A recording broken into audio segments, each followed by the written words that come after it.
Pennsylvania Avenue, and it runs right through the heart of Pennsylvania. Senator Clinton nearly pulled off a double-digit win here in Pennsylvania yesterday. But at what cost to the Democratic Party? It's become a more divisive and vicious campaign here, and many Hillary supporters say they might not be able to get behind Obama if he's to win the nomination. To talk about this campaign, I'm joined by longtime anti-war activist Tom Hayden. Tom, what's catalyzed this new vacuous, divisive debate that the Democrats are having in this primary? Well, probably the length of the nominating process, the tightness of it puts people on edge, and increasingly the really negative Nixon-like tactics of Senator Clinton, who seemed to be collaborating with Fox News and feeding questions to the ABC debaters, suggesting that Obama is not ready, that he cannot be commander-in-chief, that rid of his pastor, that he has suspicious ties to the Weather Underground, and so on.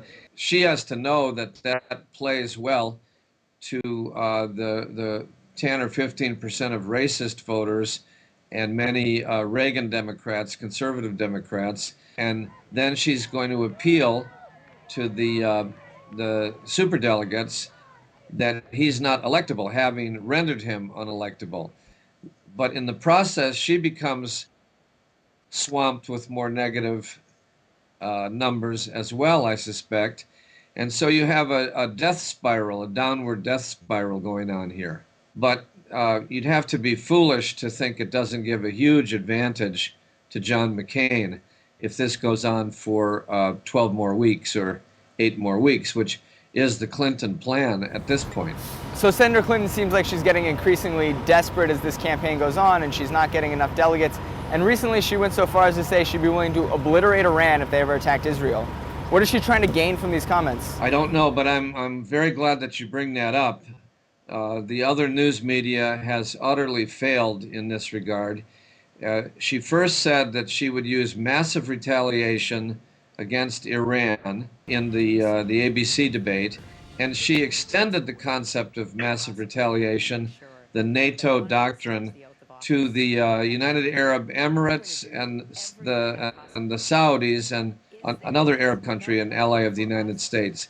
This was quite shocking for somebody of my generation. Massive retaliation means atomic or nuclear weapons. She may not mean that. Nobody asked her, including Senator Obama. She seemed to be saying that she would do this unilaterally. There was no discussion of getting the consent of the Senate, the Congress. This is a substantive issue, and Obama can't fail to have noticed it. It was right in his face.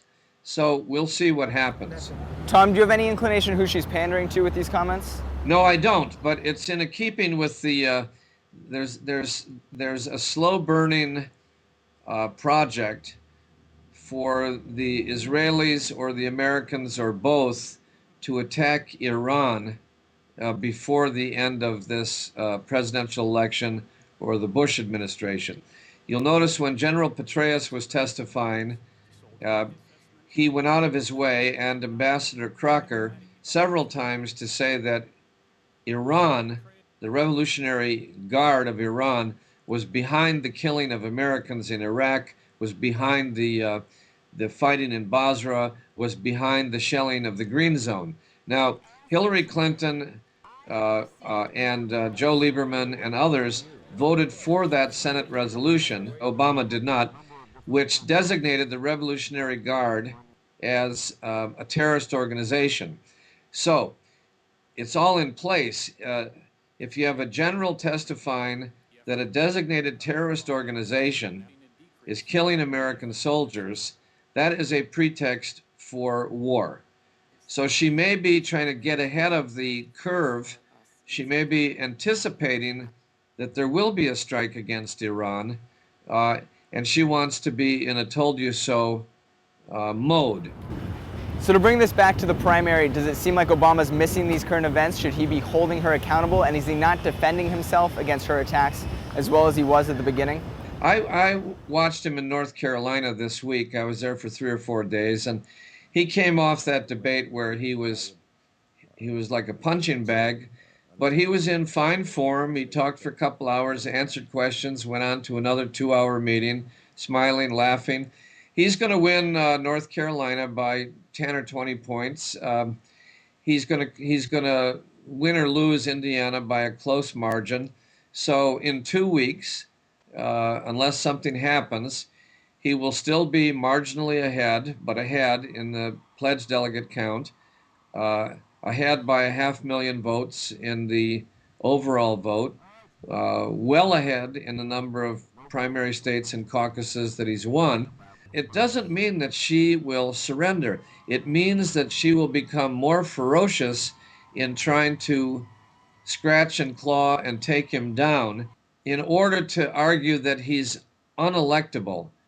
Having done the deed herself, it's hard for me to understand why the superdelegates will turn to her as the bright and shining hope of the Democratic Party.